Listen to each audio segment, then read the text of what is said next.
Halo semuanya, kembali lagi di Galeri Investasi Channel. Pada video kali ini kita akan membahas tentang rasio-rasio penting yang digunakan dalam analisis fundamental.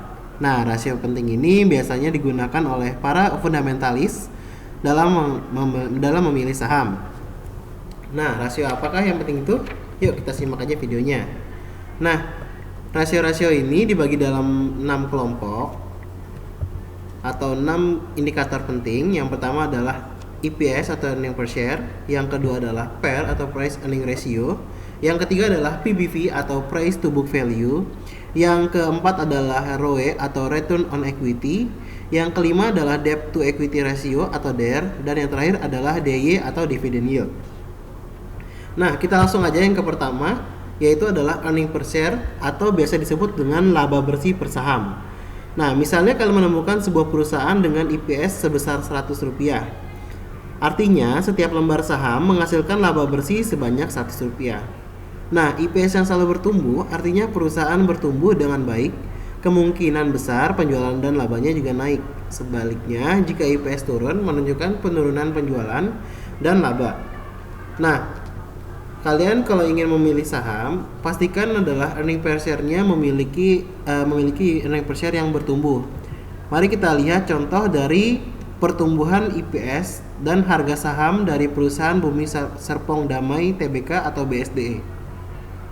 Kita dapat melihat dari tahun 2010 hingga tahun 2015, Bumi Serpong Damai atau BSDE memiliki pertumbuhan EPS yang positif, kecuali tahun 2015 yang mulai menurun. Kita dapat melihat bahwa harga sahamnya mengikuti pertumbuhan dari EPS-nya. Nah, yang kedua adalah price earning ratio atau PER. Price earning ratio adalah lama waktu yang dibutuhkan untuk mengembalikan modal yang dipakai untuk membeli saham. Rumus PER adalah dengan cara membagi harga pasar saham dengan laba per sahamnya atau EPS. Misalnya ada sebuah perusahaan dengan EPS sebesar 20 dan harga sahamnya sebesar Rp100, maka price earning ratio-nya sebanyak 5 kali. Artinya, jika laba perusahaan tidak bertumbuh alias tetap Rp20 per tahun, kita membutuhkan waktu 5 tahun untuk kembali modal atau balik modal. Nah, kalian bisa membeli perusahaan-perusahaan yang memiliki PER yang rendah. Biasanya PER yang rendah digunakan untuk mengetahui apakah perusahaan itu sedang mahal atau sedang murah. PER yang terlalu tinggi artinya membutuhkan waktu kembali modal yang lebih lama pula. Nah, yang berikutnya adalah price to book value atau PBV. PBV adalah rasio yang digunakan untuk membandingkan harga saham dengan nilai perusahaan berdasarkan aset-aset bersihnya. Nah, rumusnya adalah sebagai berikut. Harga pasar saham dibagi dengan nilai buku per lembar saham. Kalian dapat mencari nilai buku per lembar saham dengan cara mencari aset bersihnya. Nah, yang berikutnya PBV biasanya dilihat dengan cara membandingkan PBV masing-masing sektor. Nah, PBV sebesar 2 kali artinya harga saham sudah tumbuh menjadi 2 kali lipat dibandingkan nilai asetnya. Artinya dia sudah dapat dikatakan terlalu mahal.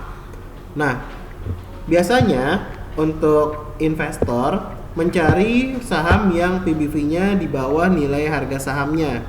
Artinya ada namanya margin keamanan, di mana harga asetnya lebih tinggi daripada harga sahamnya. Yang berikutnya adalah return on equity atau ROE. ROE menggambarkan kemampuan modal sendiri, ekuitas, yang dimiliki perusahaan dalam menghasilkan laba. Nah, misalnya sebuah perusahaan memiliki ROE sebesar 10%. Artinya, setiap Rp100 modal sendiri yang ada di perusahaan bisa memberikan Rp10.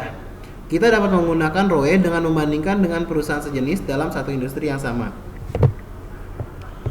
Nah, kalian juga bisa membandingkan ROE ini dari tahun ke tahun. Apakah perusahaan mengalami ROE yang bertumbuh atau menurun? Yang kelima adalah debt to equity ratio atau DER. Dari ini menunjukkan berapa besar utang perusahaan terhadap modal yang dimilikinya. Jika perusahaan memiliki DER kurang dari 1, artinya perusahaan punya utang yang lebih sedikit daripada modalnya. Sedangkan jika perusahaan memiliki DER lebih dari 1, artinya perusahaan punya utang yang lebih besar. Nah, buat teman-teman yang mencari perusahaan atau perusahaan yang investasikan, pastikan perusahaan memiliki utang yang kecil karena akan mengurangi biaya atau beban bunga yang dimiliki oleh perusahaan. Yang terakhir adalah dividend yield. Dividend yield ini tidak terlalu wajib, kecuali teman-teman investor merupakan investor yang mencari keuntungan lewat dividen. Nah, biasanya mencari perusahaan dengan dividen yield yang cukup besar. Nah, namun ingat, tidak semua perusahaan membagikan dividen. Biasanya labanya digunakan untuk ekspansif atau mengembangkan perusahaan. Dividen yield dapat kalian hitung dengan cara membagi dividen per lembar saham dengan harga pasar sahamnya. Nah, sekian aja video dari kita pada video kali ini. Kalian bisa klik komen di bawah untuk request video atau materi berikutnya. Jangan lupa klik tombol subscribe dan klik tombol like. Kalian juga bisa tonton juga video berikutnya dengan mengklik video di sebelah kiri ini. Sampai jumpa pada video berikutnya.